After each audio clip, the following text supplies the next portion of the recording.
The four lepers that saved the nation.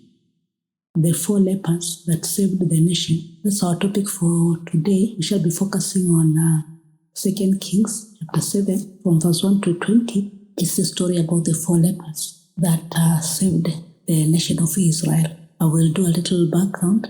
In 2 Kings chapter 6 from verse 28, we are told that King Ben-Hadad, the king of Syria, has come to attack Israel. Him and his people build camps around Israel, around Samaria, and the Israelites now cannot leave their homes because the Syrians are out there waiting to do battle with them. So actually, they have made the Israelites prisoners in their own homes. So the Israelites are in there. They can't live, they can't sell, they can't buy because the Syrian army is out there in big numbers. So as a consequence of this, there is great famine in Samaria. There is no food to the extent that mothers are eating their sons. So when the king of Israel is passing by, one day some ladies ask him to help. They say, yesterday my friend asked me to boil my son so that we can eat him. But that today we're supposed to boil her son so that we can eat him. But she has hidden her son. So the king gets frustrated, rents his clothes and says, if the prophet Elisha is going to continue to live, then you'll ask me. He wants to go and kill Elisha because he's thinking that Elisha should have solved this problem already. So the king of Israel is annoyed with Elisha. But then Elisha, in response to the king, he declares and says that tomorrow at the same time. So Elisha is saying that food is going to cost very cheap the following day. The famine had come to a place where food was becoming extremely expensive. In fact, they were even eating birds' dung. You'd have to pay lots of silver for birds' dung, and they're also eating the head of an ass, was also very costly. So now he's saying, tomorrow at this time, a barrel of fine flour shall be sold for 1 shekel, and 2 barrels of sorghum or barley will be sold for 2 shekels. Food is going to be very cheap the following day. So the four lepers are out there at the gate of the city. You know, the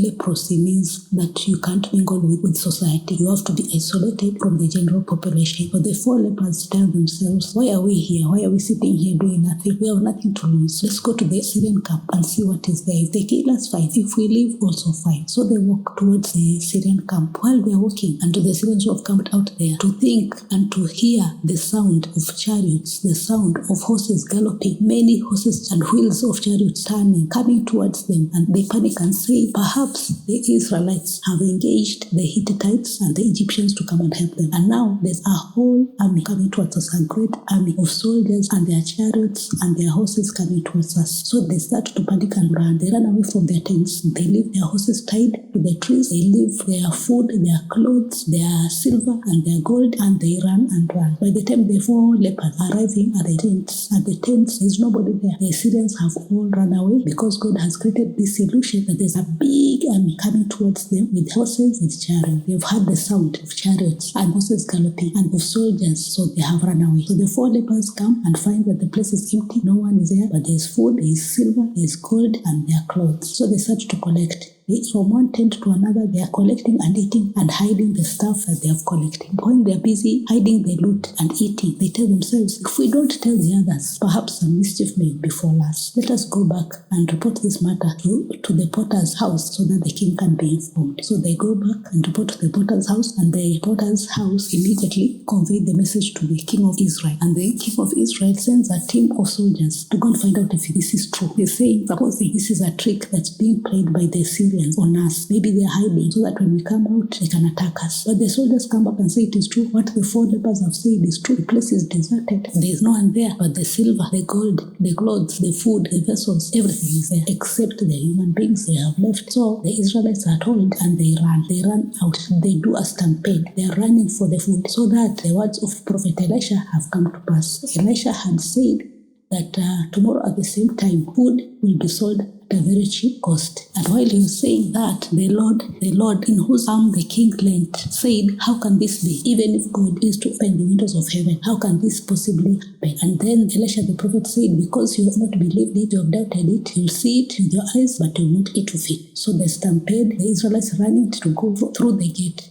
to rush to the camps so that they can also eat and drink, and so that they can get the spoil. They run over this man, this Lord, and in the stampede, the man dies. The words of Elisha are true, that food now is costing very cheap price. There's plenty of food for everybody, and the man who did not believe the words of Elisha is now dead. They have been killed by the stampede. We're talking about the four lepers that saved a nation. The four lepers. These are people who are not recognized by the society. In fact, they've been put away in isolation and they cannot mingle with the general population. But it turns out to be an advantage to everybody that there's a group of people who are out there, not inside the city with the doors locked and the gates locked. They're out here free to move about, to go and search even in the enemy's camp. And then the best part is that they decide and say, well, what are we doing here? Why don't we go to the enemy's camp and see what we can find? If they kill us, fine. If they don't kill us, also fine. They have nothing to lose. As they have nothing to lose, then they go and find that there's food and there's silver and gold and raiment, not just for them, for the four of them, but for the entire Israel nation.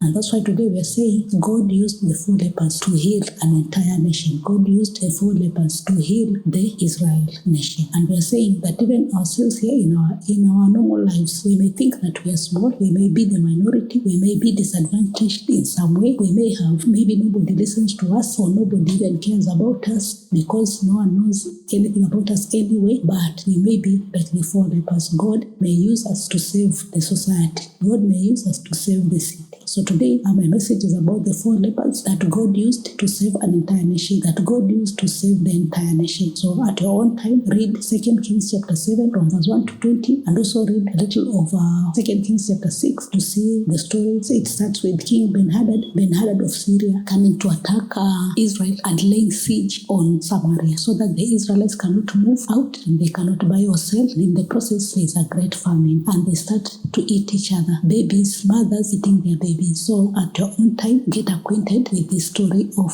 2 Kings chapter 7. So thank you very much for listening to me. Please share, subscribe, like, and comment. Thank you and bye-bye.